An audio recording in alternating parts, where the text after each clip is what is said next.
এইখিনিতো প্ৰশাসনৰ কাৰণ আমি হেলিকপ্টাৰখন নমাবলৈ ইয়াত পাৰ্মিশ্যন লৈছোঁ আৰু ইয়াত এজন MP আছে, ইয়াত এজন পুলিচ থকাৰ দায়িত্ব কাৰ?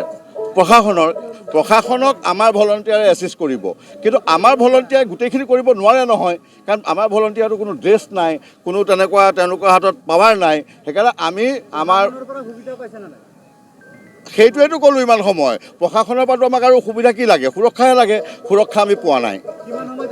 এতিয়া 45 মিনিট হ'ল, এতিয়ালৈকে এই মুহূৰ্তলৈকে নাই।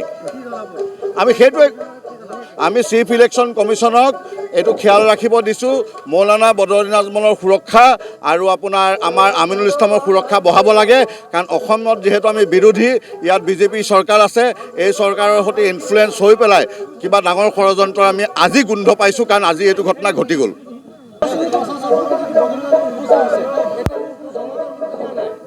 নাই জনতাটো আছে, কিয় নাই জনতা আছে, আপুনি চাওক গাড়ীবিলাক আহি আছে, জনতা আছে, গাড়ী আহি আছে, সেইটো এটা বেলেগ কথা।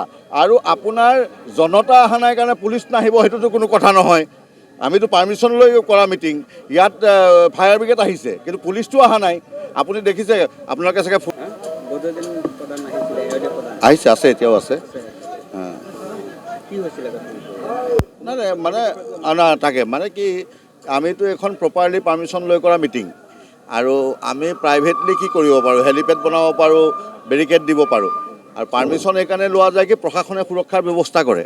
আজি তেখেত অহা এতিয়া 45 মিনিট সময় হৈ গ'ল, নট এ ছিংগল পুলিচমেন।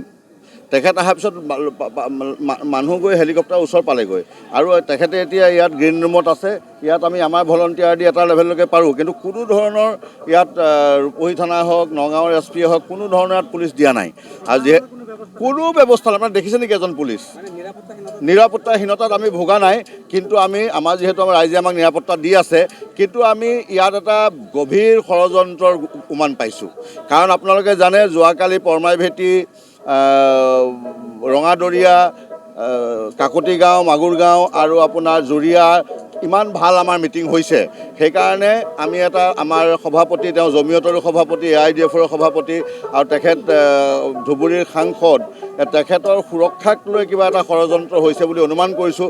নহ'লে পাৰ্মিশ্যন লৈ মিটিং কৰা এখনত VIP নামাৰ এঘণ্টাৰ পিছতো পুলিচৰ এজন ব্যক্তি নাথাকাটোৱে সেইটোকে সূচায়। সেইকাৰণে আপোনালোকৰ জৰিয়তে আমি চিফ ইলেকশ্যন কমিশ্যনক এটা আহ্বান জনাম কি অসমত কি হৈ আছে আপুনি চাওক, আৰু আমাৰ সভাপতি মৌলানা বদৰুদ্দিন আজমল ডাঙৰীয়া আৰু আমাৰ প্ৰাৰ্থী আমিনুল ইছলাম ডাঙৰীয়াৰ সুৰক্ষাৰ ব্যৱস্থা কটকটীয়া কৰিবলৈ আমি আপোনালোকৰ জৰিয়তে চিফ ইলেকশ্যন কমিশ্যনক আহ্বান জনাইছোঁ। কাৰণ এই প্ৰশাসনৰ ওপৰত আমাৰ আস্থা নাই। যদি প্ৰশাসনে নেগলিজেঞ্চ কৰিছে সেইটোও চিন্তাৰ বিষয়, আৰু যদি ষড়যন্ত্ৰত লিপ্ত হৈছে সেইটোও ষড়যন্ত্ৰৰ বিষয়।